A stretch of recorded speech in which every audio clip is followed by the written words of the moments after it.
Alright, and welcome to the new video. Not hiking this time. We're going to try and play some poker. I'm going to show you guys what I do and how I make money playing this game. I'm going to start the first video with some micro stakes, cash game, and explain why I do what I do throughout it. So, first hand was 7-5 offsuit. That is a definite not defend. You don't want to defend every big blind, or you're gonna lose your money quick. Ace 5 on the small blind. See, the problem with this is the small blind is the worst position. So normally, if you're gonna play one of these hands, you're gonna want 3-bet, which is raise the original raiser. So we'll go ahead and try it. I might lose. Put in a little 3-bet. It's not a good hand, but I just want to show you that you don't need a good hand to win, hopefully. We're going to raise him up. Even though it's not the best hand, you have the betting lead. So as soon as the flop comes, we can just bet again. And the odds that he hits are way less than if he doesn't hit. So, like on a board like this, he's only going to have a queen, maybe some spades. That's about it. He's not gonna have a lot, and we are representing a lot of strength. So we're gonna try and fire out at this again, and it pretty much leaves him no choice but to fold or to all in there. So easy pickup. Ace 5 on the small blind. Everyone else folds. This is definitely a raise. 100%, because I only have to get through one person. The odds that he has a monster is pretty low, and we flopped trips. Now, I like to play a little tricky, and you don't want your opponent to know what you have. So if I bet here, yeah, it doesn't mean I have an ace, but you know, I definitely don't want him to know I have an ace. You can miss value doing this though, so I'm just gonna try to check and just lay the trap.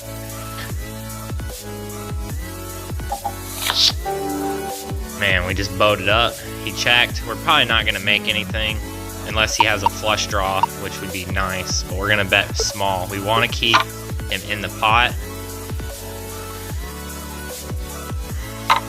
Calls. King. That's a great card. Hopefully he's got a king. We're going to put in a decent sized bet here on the river, hoping he has a king. Even an ace. If he had an ace, we would be in the money right now. He doesn't have it. Nice little pickup. Didn't really make a whole lot off it, but alright, pocket 10s on the big blind. Might not even get played. Definitely gonna re-raise because the small blind's range is usually gonna be pretty wide. You can pretty much play any two and try to steal the big blind because once again, the big blind's range is gonna be pretty wide. Same for me though, is I could 3-bet pretty wide as well, so I could definitely get called. Alright, and this is the first decent hand I've hit. Now, this is a pretty scary board, even for top set, because there's 2 hearts, so he has a flush draw. He's definitely going to continue. I wouldn't worry too much about 9-7. He probably shouldn't have 9-7, and if he does, well, I'm about to lose a lot of money here. So I'm not going to consider him having 9-7 usually. I'm not going to bet too big. We want to keep him in case he doesn't have anything.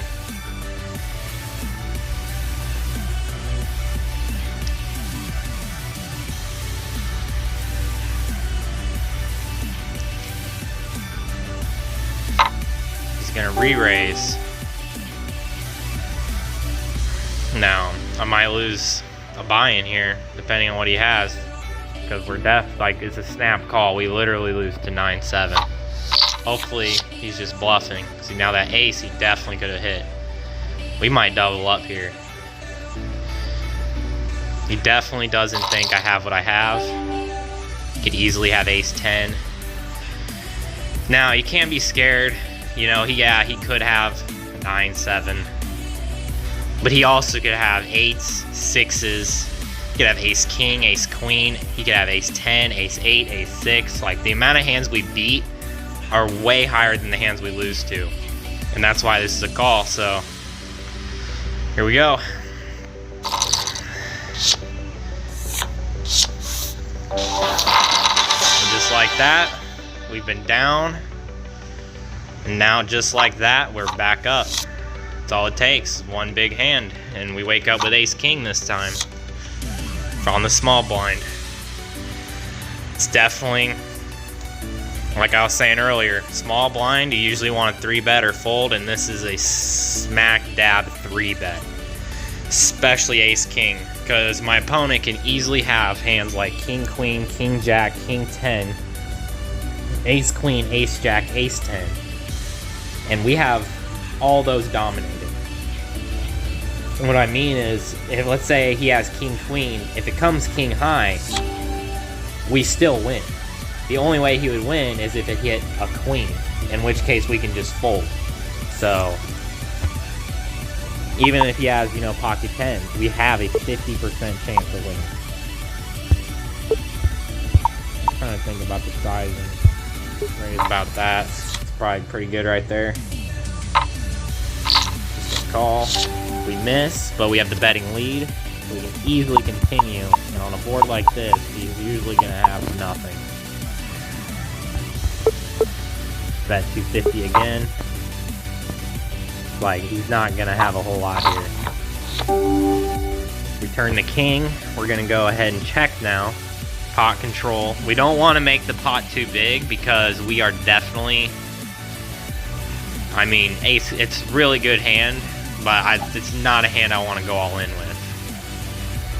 So we're going to check, see what he does.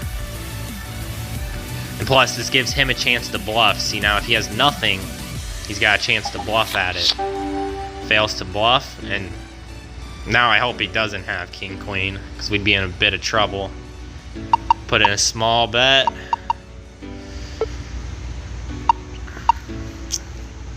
Do like $3. So we want to get called by something worse. And he folds. Another win. Okay, to a mid-raise with Jack 8 suited. Probably just call, see if he hit. Alright, well I'm gonna have to play 2 here because I got kings as well. But we're gonna definitely stack it over to him. Kings on the small blind.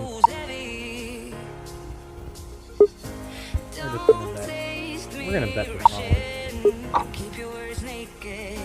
He checks.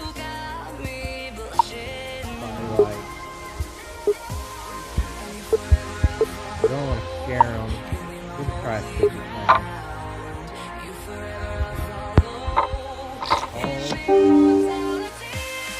Now there's a 1 card out there. It's 10. That's really not good. Now, see, this is where I'm talking about. You gotta think a step ahead. Even though I have a 2 pair, if he re-raises me, I don't know if I'll call. So I'm just gonna check it over, and I'll call his bet then. All right, this time we hit the king. Huge flop. Put the dollar again. Try to keep him in.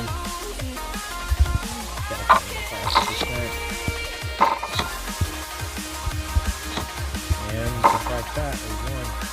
King 10. It's a pretty bad hand. It's not too bad though. We're in position. We'll see if we hit with this. Now we're in middle position. Not what I wanted. It's the button calls.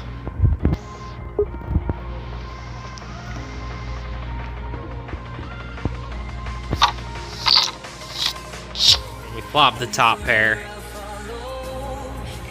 4 ways though, so definitely doesn't mean I have the best hand. We could be against 10s or ace 10, 5s, 3s, but we usually are gonna have the best hand here. So he checks. I don't want him to check through because my hand is very vulnerable. Just bet a little over half pot. We don't really want calls from, you know, ace queen, ace jack. We don't want to give ace queen, ace jack free cards because, you know, They could definitely catch up on the turn. Although 6 was the original Razor, he could be trapping with some sort of monster hand. You gotta be aware of that. And just like I said, you didn't want to give the free card because the odds of a higher card coming on the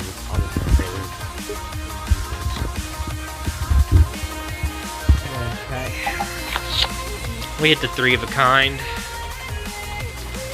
So now we almost certainly have the best hand.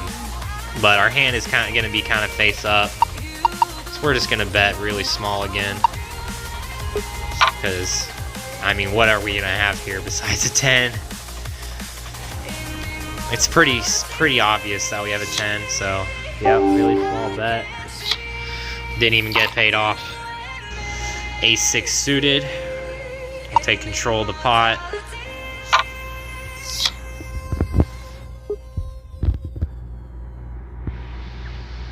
Have him getting the best boards here the last 10 minutes. See if we get a good board this time. So I imagine when people limp, they usually plan and call a raise. So I imagine he's going to call. Alright, and we do have a good board this time. We'll just do a little half pot. So I don't want to bet too big and get raised too big. I want to be able to try to hit my flush, which we do. Now, this is a great spot, 9 times out of 10, but we do have to be aware that he could have 10s or deuces and it's trapping us. We're going to check it back. We're going to be like, yep, I don't have a flush. We got to try and make him not think I have it. And now he's probably going to try to represent it. We're just going to call. This strategy is good because he could literally just have ace-queen there and is trying to steal it. See, if I would have just bet out when the flush came, he could have just folded. But instead, I'm giving him the rope to try to bet here, try to represent the flush. Now, like I said, 2s, 10s, and kings are about the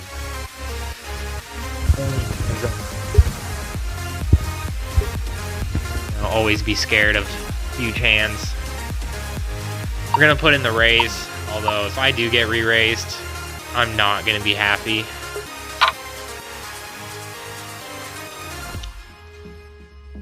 Put in the raise, because if he raises, we have to call, because he could easily have king, queen, king, jack of spades.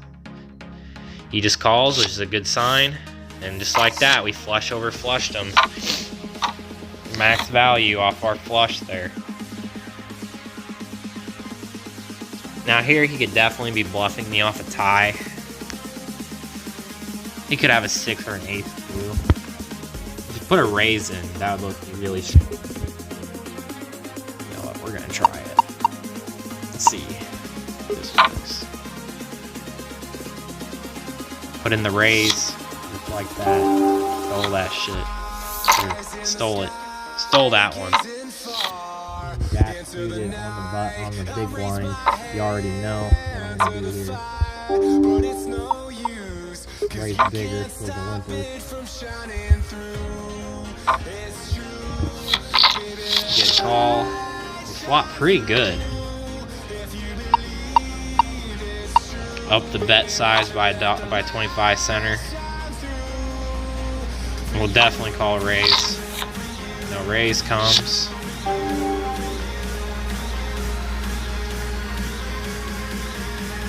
Miss on the turn. Fire one more bet. So if we do hit, we know we got a juicy pot to win. And, or we can just get him to fold. Would have missed too, it's a great thing. If you want more poker videos, I'll still upload the hiking videos, of course, but if you want more poker videos, give it a like. And let me know what kind of videos you would want next. You want another cash game playthrough? You want me to play a tournament? You want me to play higher stakes? You want some pile limit Omaha? Just let me know. I'll play any of them, really. Thanks for watching.